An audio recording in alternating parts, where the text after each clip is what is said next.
दोस्तों, कलेक्टर साहब, जो अब शहर के बड़े पद पर आसीन थे, बरसों बाद अपने गांव लौटे। इस बार उनका लौटना कुछ अलग था। वह अपने पद और प्रतिष्ठा को दरकिनार कर चरवाहे के भेष में गांव की असलियत जानने की ठानी थी। उनका मन बेचैन था। ना जाने क्यों उन्हें अपने गांव की यादें अब धुंधली और जटिल सी लगने लगी थीं। गांव में कदम रखते ही उन्होंने देखा कि माहौल बदला बदला सा है। लोग आपस में बात करते हुए खौफ और साए के डर में जी रहे थे। रास्ते में उन्हें किसी ने पहचानने की कोशिश नहीं की, क्योंकि अब उनके कपड़े फटे पुराने थे। उनकी आंखों में एक सामान्य चरवाहे की साधारण झलक रही थी। जब वह गांव के चौपाल पर पहुंचे तो वहां भारी पंचायत लगी हुई थी। भीड़ के बीच से आवाजें उठ रही थीं, गाली गलौज और चीखें। कलेक्टर साहब ने पास जाकर देखा तो उनके पिता, जो बुजुर्ग और कमजोर हो चुके थे, और उनकी पत्नी, जो हमेशा उनके सपनों का सहारा बनी, जमीन पर घुटनों के बल झुके हुए थे। पंचायत के सामने उन्हें बेइज्जत किया जा रहा था। पंचायत के मुखिया, जो गांव के दबंगई के लिए मशहूर थे, अपनी ऊंची कुर्सी पर बैठे थे। उन्होंने एक बड़ा झूठ फैलाया था कि कलेक्टर साहब के परिवार ने गांव की जमीन का कुछ हिस्सा धोखे से अपने नाम कर लिया है। इस झूठ को आधार बनाकर उन्होंने अपने समर्थकों के साथ मिलकर दोनों पर जुल्म ढाकी साजिश रची थी। कलेक्टर साहब ने देखा कि उनके पिता को जबरदस्ती जमीन पर गिरा दिया गया और उन्हें पंचायत के आदेश पर थूक छाक काटने को मजबूर किया जा रहा था। उनकी पत्नी ने रोते हुए विरोध किया तो उन्हें चुप कराने के लिए लाठियां बरसाई गईं। वह दर्द से चीख रही थी, लेकिन कोई मदद के लिए आगे नहीं बढ़ा। भीड़ में मौजूद हर शख्स डर और मजबूरी का मारा हुआ था। कलेक्टर साहब के हाथ शक्ति से मुट्ठी में बंध गए। आंखों में आंसू और गुस्से का सैलाब उमड़ रहा था। वह भीतर ही भीतर टूट गए, पर उन्होंने अपनी पहचान उजागर नहीं की। वह चुपचाप वहां खड़े रहे, यह समझने की कोशिश करते हुए कि आखिर कौन कौन इस षड्यंत्र में शामिल है। भीड़ में एक व्यक्ति फुसफुसाना, मुखिया ने यह सब अपनी ताकत बढ़ाने के लिए किया है। कलेक्टर साहब के पिता के पास जो कागज थे वह भी चोरी कर लिए गए। अब तो ये गांव में उनकी हुकूमत चलाने के लिए सबको झुका रहे हैं। कलेक्टर साहब ने गहरी सांस ली। उनकी आंखों में अब दर्द के साथ साथ सवाल भी थे। उन्होंने बिना कुछ कहे गांव की गली में कदम बढ़ाया, लेकिन उनके मन में एक ही बात थी, सच सामने लाने का। कलेक्टर साहब, जो अब तक एक चरवाहे की आड़ में सब कुछ देख और सुन रहे थे, गांव के उन कोनों में गए जहां अक्सर सच्चाई यहाँ छिपी होती हैं। अंधेरी गली में बैठे एक बूढ़े से उन्होंने धीरे से पूछा, मुखिया की इतनी ताकत कैसे हो गई? पहले तो ऐसा कुछ नहीं था। बूढ़े ने इधर उधर देखा और फुसफुसाना, इस दौलत के पीछे एक बड़ा खेल छिपा है, गांव की जमीन हथियाने का खेल। कलेक्टर साहब को वह हर बात धीरे धीरे जोड़ने लगी। पंचायत के दबाव में लोगों ने अपनी जमीनें मुखिया के नाम कर दी थीं। जो विरोध करता उसे सरेआम अपमानित या झूठे मामलों में फंसाया जाता। उनके पिता और पत्नी इस साजिश के नए शिकार थे। अगली सुबह कलेक्टर साहब ने गांव की सीमा के पास एक झोपड़ी किराए पर ली और वहां से गांव पर नजर रखने लगे। उनके चरवाहे के भेष ने उन्हें आम इंसान बना दिया था और कोई उन पर ध्यान नहीं दे रहा था। धीरे धीरे वे मुखिया के करीब यों के बीच उठने बैठने लगे। मुखिया के सबसे भरोसेमंद आदमी श्याम से उन्होंने दोस्ती कर ली। श्याम शराब के नशे में अक्सर अपनी जुबान खोल देता था।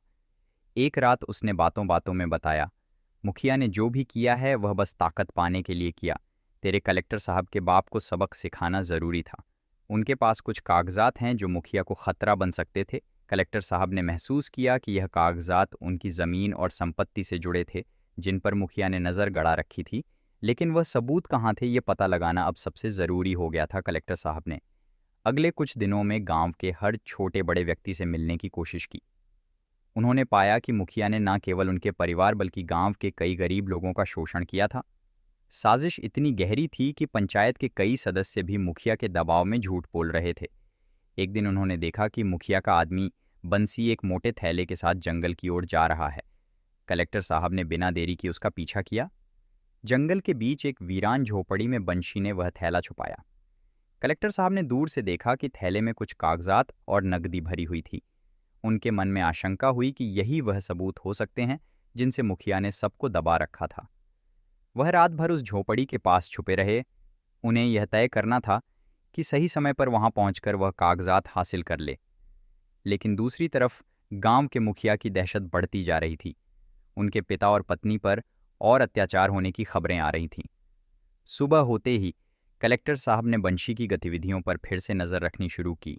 उन्होंने यह भी जाना कि पंचायत में 2 लोग ऐसे थे जो अंदर ही अंदर मुखिया के खिलाफ थे, लेकिन खुलकर सामने आने से डर रहे थे। गांव के हालात बद से बदतर हो रहे थे। कलेक्टर साहब का धैर्य अब टूटने के कगार पर था, लेकिन उन्होंने खुद से वादा किया था कि वह जल्दबाजी में अपनी असलियत उजागर नहीं करेंगे। उन्हें एक ऐसा मौका चाहिए था जहां वह मुखिया के पूरे खेल को सबके सामने ला सके। कलेक्टर साहब ने अगली रात का इंतजार किया। जंगल की झोपड़ी में छिपाए गए थैले तक पहुंचने का यही सही समय था। जब पूरा गांव सो रहा था, वह बिना आवाज के झोपड़ी तक पहुंचे।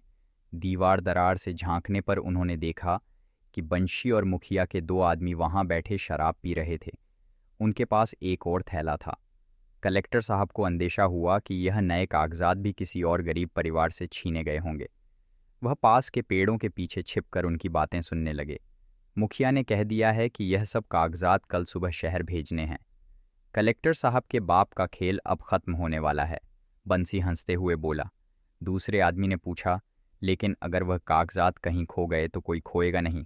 जब तक यह कलेक्टर साहब खुद यहाँ वापस नहीं आते, उनके परिवार को सबक सिखाते रहेंगे। बंसी ने कहा और जोर से हंस पड़ा।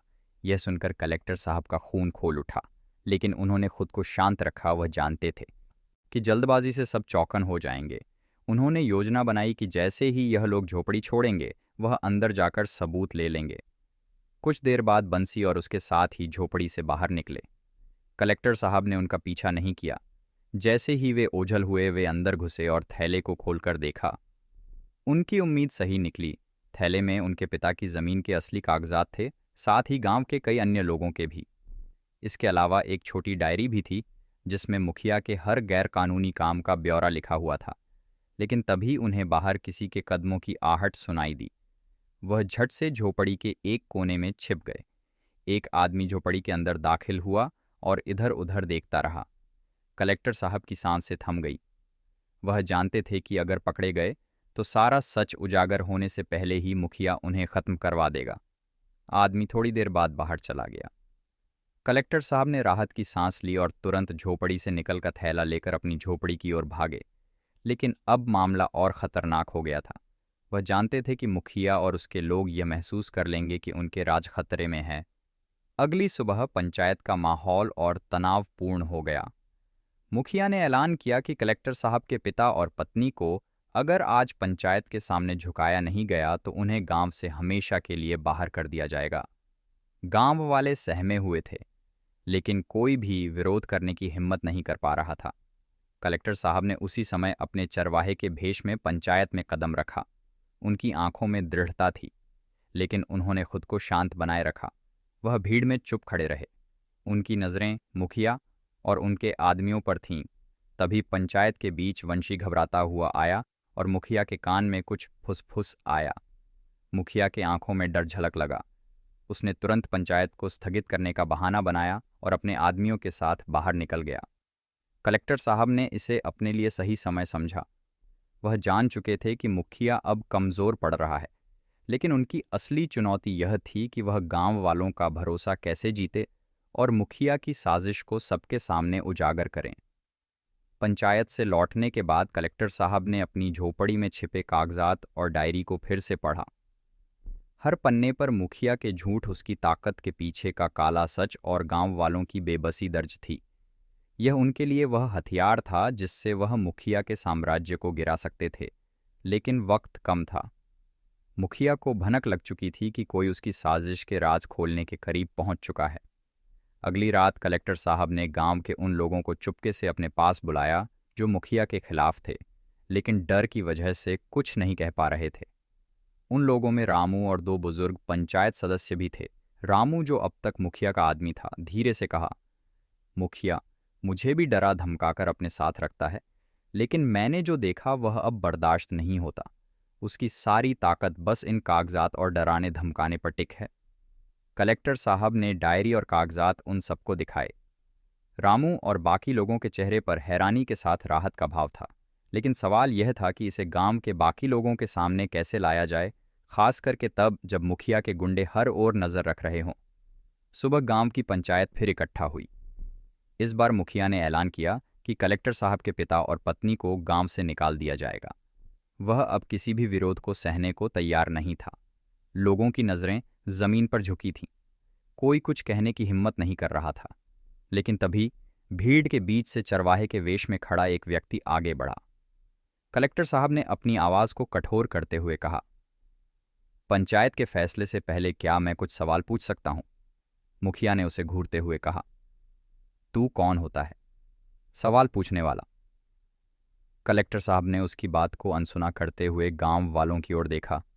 क्या आप सब जानते हैं कि मुखिया ने कितने लोगों की जमीन छीन ली है, कितने घर उजड़ दिए हैं, और जो कागजात वह दिखाकर सबको धमका है वह असली भी है या नहीं? मुखिया गुस्से में चीख पड़ा, चुप हो जा, नहीं तो तुझे भी इन्हीं की तरह सजा मिलेगी। लेकिन इससे पहले कि मुखिया कुछ और कहता, कलेक्टर साहब ने कागजात और डायरी को भीड़ के सामने लहराया। ये देखो, ये सबूत है कि यह आदमी झूठ और धोखे से यहाँ का राजा बना हुआ है। यह डायरी उनके हर गुनाह की गवाही देती है। गांव वाले धीरे धीरे अपने डर से उभरने लगे। लोगों के बीच फुसफुसाना की सच्चाई की पुष्टि की। रामू ने भी सामने आकर कहा, यह सच है, मैंने अपनी आंखों से देखा है, मुख ने हर गरीब के जमीन पर कब्जा किया है।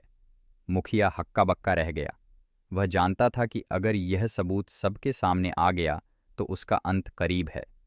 उसने अपने आदमियों को इशारा किया कि कागजात छीन ले, लेकिन इससे पहले कि वे कुछ कर पाते, कलेक्टर साहब ने तेज आवाज में कहा, अगर किसी ने कदम बढ़ाया तो इसका अंजाम भुगतने के लिए तैयार रहें। इस बार उनकी आवाज में ऐसा रुतबा था कि सभी ठिठक गए। मुखिया और उसके गुंडे पहली बार असहाय दिख रहे थे। मुखिया और उसके आदमियों की बेचैनी बढ़ चुकी थी। गांव की भीड़ अब दो हिस्से में बंटने लगी थी। कुछ लोग अब खुलकर मुखिया के खिलाफ खड़े हो रहे थे, जबकि कुछ अभी भी डर से चुप थे। कलेक्टर साहब ने उनकी यह दुविधा समझी। उन्होंने डायरी और कागजात को ऊंची करते हुए कहा, यह सबूत यह साबित करने के लिए काफ़ी है कि जो अत्याचार तुम सबने सहा है वह मुखिया की साजिश का हिस्सा था। लेकिन यह भी तय है कि अगर हम सब ने मिलकर अब कदम नहीं उठाया तो यह अत्याचार कभी खत्म नहीं होगा। गांव वालों की आंखों में संकोच और हिम्मत के बीच संघर्ष साफ दिख रहा था। इसी बीच मुखिया ने अपने आदमियों को इशारा किया। 4-5 गुंडे जो उसके सबसे करीबी थे धीरे धीरे कलेक्टर साहब की ओर बढ़ने लगे। कलेक्टर साहब ने इसे भांप लिया, लेकिन वह टस से मस नहीं हुए। उन्होंने ठहर कर भीड़ की ओर देखा और कहा, अगर तुम सब चुप रहे तो अगला नंबर तुम्हारा होगा। आज यह मेरे परिवार पर अत्याचार कर रहे हैं, कल तुम्हारे घरों पर धावा बोलेंगे। मुखिया के आदमी अब कलेक्टर साहब के काफ़ी करीब पहुंच चुके थे। अचानक रामू और कुछ बुजुर्ग पंचायत सदस्य आगे आए। अगर किसी ने इसे छूने की कोशिश की तो हम सब मिलकर तुम्हें रोकेंगे, राम ऊ ने गरजते हुए कहा। यह पहली बार था जब गांव के लोग मुखिया के खिलाफ खड़े हो रहे थे। धीरे धीरे भीड़ में से और लोग आगे आने लगे। मुखिया के आदमियों ने घबराकर पीछे हटना शुरू कर दिया, लेकिन मुखिया ने गुस्से में चिल्लाकर कहा, यह सब नाटक है, तुम लोग भूल गए हो कि गांव में कौन असली ताकत है। उसने अपने पास खड़े एक आदमी को इशारा किया जो अपनी बंदूक निकलने ही वाला था, लेकिन कलेक्टर साहब ने तेज आवाज में कहा, रुक जाओ, मैंने ये खेल बहुत देख लिया है।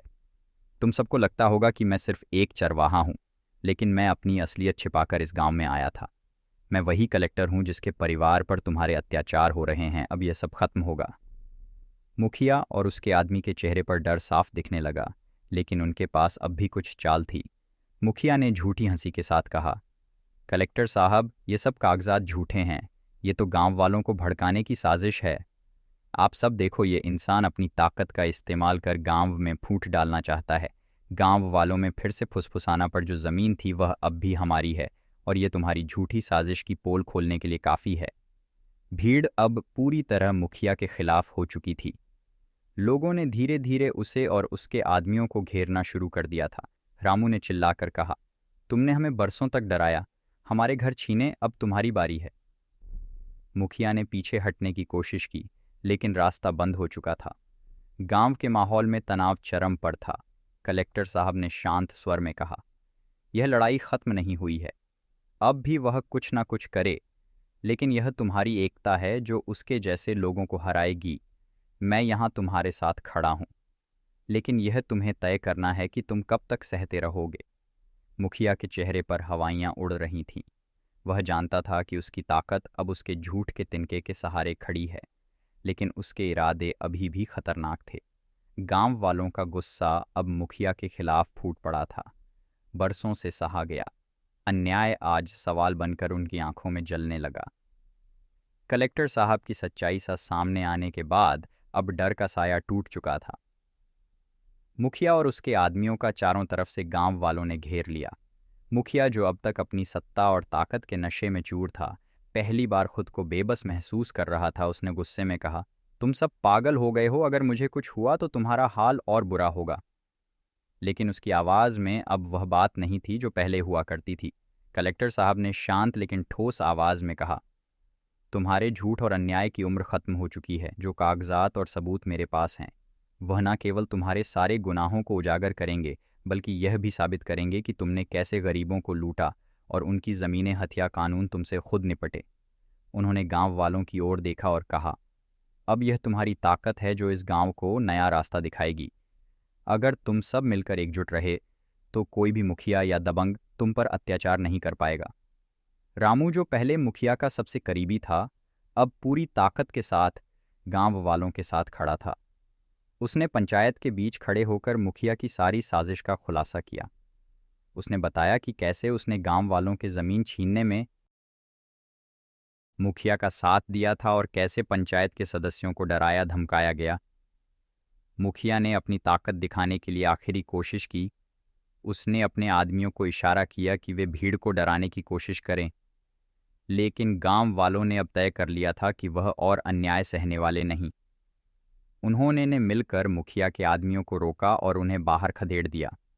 मुखिया को समझ आ गया था कि उसका अंत नज़दीक है। कलेक्टर साहब ने गांव की पुलिस को पहले ही खबर कर दी थी। थोड़ी देर में पुलिस पहुंची और मुखिया और उसके आदमियों को गिरफ्तार कर लिया गया। उसके खिलाफ चोरी, ज़मीन हड़पने और अन्याय के सारे सबूत पुलिस को सौंप दिए गए। जब सब शांत हो गया तो कलेक्टर साहब अपने पिता और पत्नी के पास गए। उनके पिता की आंखों में गर्व और आंसू थे। उन्होंने बेटे के सिर पर हाथ रखते हुए कहा, तूने हमारे लिए नहीं, पूरे गांव के लिए न्याय किया है।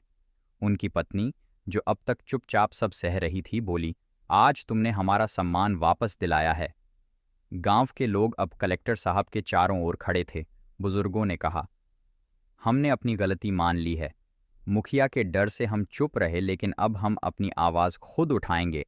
कलेक्टर साहब ने सभी को संबोधित करते हुए कहा, यह मेरी जिम्मेदारी थी, लेकिन अब इस गांव को तुम सबको मिलकर संवारना है। यह तुम्हारी एकता है जो इसे सुरक्षित और खुशहाल बनाएगी। मुखिया के जेल जाने के बाद गांव में नया दौर शुरू हुआ। पंचायत में अब सच की आवाज़ सुनाई देने लगी। कलेक्टर साहब ने गांव की समस्याओं को हल करने के लिए सरकारी योजनाओं का रास्ता दिखाया। उनके पिता और पत्नी ने भी गांव में रुककर सभी की मदद करना शुरू कर दिया और इस तरह बरसों से अन्याय और डर के साए में जीते गांव को आखिरकार एक नई सुबह मिली। सच ने झूठ को हराया।